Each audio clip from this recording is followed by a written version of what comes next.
प्रचंड है, बल है, बलवान है, क्रांति का संकल्प है, विकास में विश्वास है, नीतियों की राजनीति है, विचारों पर प्रहार है, वर्तमान है, इतिहास है, विपक्ष की हुंकार है, वादों पर विवाद है, चुनौतियों का अंबार है, राष्ट्र की है ये पुकार। नमस्कार, मैं संगीता यादव, आप देख रहे हैं एनएनएस राष्ट्रीय। आज लोकसभा चुनाव के नतीजे आ रहे हैं, साथ ही साथ 4 राज्यों के विधानसभा चुनाव के नतीजे आए हैं। बात करें उड़ीसा राज्य के विधानसभा चुनाव की, तो उड़ीसा में बीजेपी पार्टी की सरकार थी, लेकिन जो आज ये नतीजे आए हैं वो चौंकाने वाले हैं।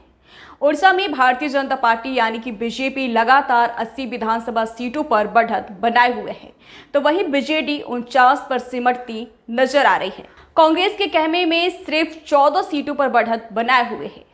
अधिक जानकारी के लिए हमारे साथ उड़ीसा से हमारे संवाददाता राजेश चौहान जी जुड़ रहे हैं। राजेश जी, क्या कमी रह गई नवीन बाबू की सरकार में जो सिर्फ 49 सीटों पर सिमट रही है?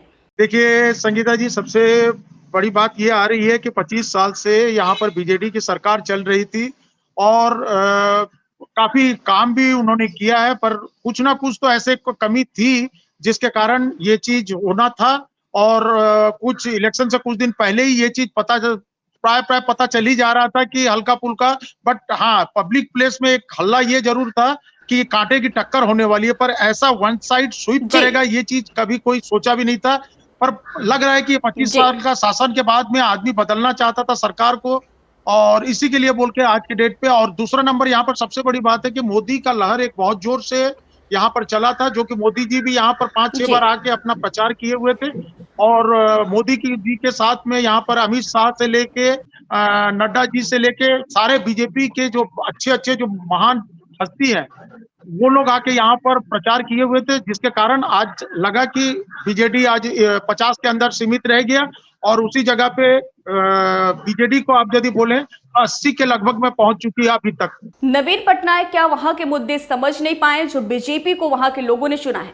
देखिए संगीता जी, सबसे बड़ी बात है कि मैंने यदि एक रिपोर्टर के तरीके से यदि बोला जाए तो ऐसा कहीं लग रहा है कि पांडियन जी ये जो मैंने मुद्दा को उठाने की कोशिश की, यहाँ पर एक बहुत बड़ा चीज था कि पांडियन जी यहाँ के लोकल बासिंदा के हिसाब से जनरल पब्लिक इनको एक्सेप्ट नहीं किया, यही हम बोल सकते हैं। बाकी मुद्दों के हिसाब से यदि बोला जाए तो ऐसा प्राय मुद्दा है जो कि बीजेडी गवर्नमेंट पूरा करने का कोशिश किया है।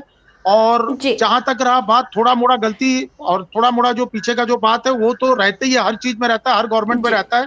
पर हाँ, ये चीज है कि ऐसा कहीं लगा कि मोदी का लहर बहुत जोर उड़ीसा में छाया हुआ था, जिसके कारण उसका परिणाम आज के डेट पे आज बीजेपी 80 तक पहुंच गया। कहीं ना कहीं ये माना जाए कि उड़ीसा में भी मोदी का जादू चला है। हाँ बिल्कुल, आज पूरे देश में जैसा चल रहा था उड़ीसा में भी बहुत अच्छी तरीके से चला है, जिसके कारण आज बीजेडी एक लिमिट के अंदर में समझिए 48 के अंदर में सीमित रह गया है। अभी तक हमारे पास जो आंकड़ा है 48 के अंदर में सीमित रह गया, और उसी जगह पे बीजेपी 80 तक पहुंच चुकी है। अच्छा, आप ये जानकारी दीजिए कि अगर उड़ीसा में बीजेपी जीतती है तो मुख्यमंत्री का चेहरा कौन होगा? देखिए संगीता जी, अभी तक तो ये कहना मुमकिन नहीं है, क्योंकि यहाँ पर 2-3 जो अच्छे बीजेपी के बड़े नेता कहलाते हैं, जैसे संबित पात्रा जी हैं, धर्मेंद्र प्रधान जी हैं, अपराजिता षडंगी जी हैं, और ऐसे बहुत से ऐसे नेता हैं जो कि हैवी वेट में कहा जाता है उनको उड़ीसा का, और नेशनल में भी अच्छा उनका पकड़ है। तो अभी बोला नहीं जा सकता कि कौन मुख्यमंत्री का चेहरा बनेगा, पर लगता है कहीं से अभी जो गली में और नुक्कड़ों में अभी बात शुरू होने लगा है, और हर जगह में प्राय धर्मेंद्र प्रधान का नाम सामने आ रहा है।